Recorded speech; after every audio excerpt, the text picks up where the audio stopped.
Just bring it over here. Go get something else out here.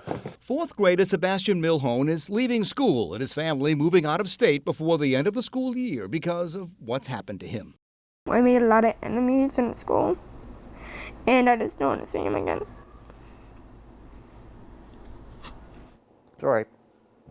You don't have to. When they moved here, Sebastian's dad thought this would be ideal. It was just across the street from a school. Turned out to be anything but. Well, I started being bullied a lot, and it kept going on through fourth grade. Sebastian says it began with teasing by one person and escalated over several weeks, with other kids joining in. When it first started, Sebastian's parents say they met with the school principal. My wife and I went and had a conference in his office about it, and he said he would look into it. So I waited a week or so, no response, no nothing. Eventually, nothing until third grade ended. Durham schools say that's not the policy. We try to especially make sure that the victim of the bullying does get reassurance, does get support and help. Sebastian's dad claims that never happened, and when school began again this year, he says the bullying resumed and now included kicking and pushing Sebastian on a daily basis. I told my gym teacher when I was in gym,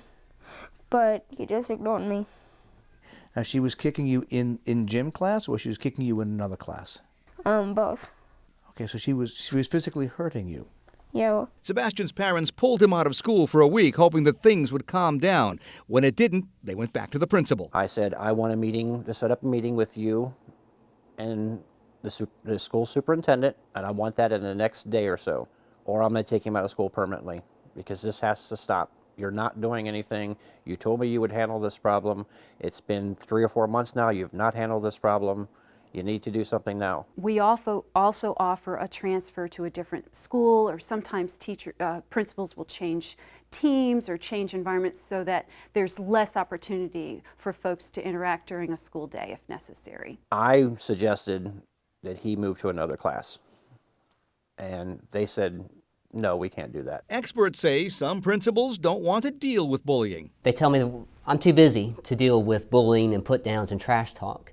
And what I tell them is that if you don't deal with those smaller types of incidents, then they're only going to grow into bigger types of incidents. Lassiter says the state's looking for innovative ways to combat bullying and give administrators more options. If there's another way to handle that problem, do we need to create more alternative schools or alternative placements for kids that are bullies so that they're removed from the school environment, but they're still getting their education so they don't turn into more delinquent behavior later in life? One Wake County school lets students come up with their own anti-bullying solution. They call it the Bully Box. One of the strengths of this program is that it is a student-centered program, that the students came up with the ideas of the Bully Box. Placed in every room at Holly Grove Middle School, the boxes have created a huge spike in bullying reports. What we have noticed a rise in, Steve, is the witnesses that are reporting bullying that is happening to somebody else. When the Bully Box scores a hit, students are told the tip paid off. What that has done is it sent a message to the school that the Bully Box is an effective way of communication. But parents also need to do their part.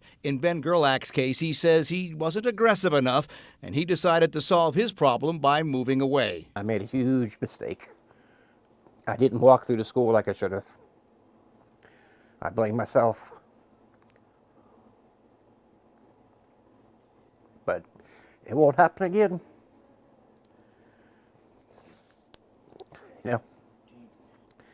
I regret it. And Ben says he won't make the same mistake again. I will seriously do my homework the next school he goes into. I just need to be in a peaceful environment. In Durham, I'm Steve Sprazier, WNCN News.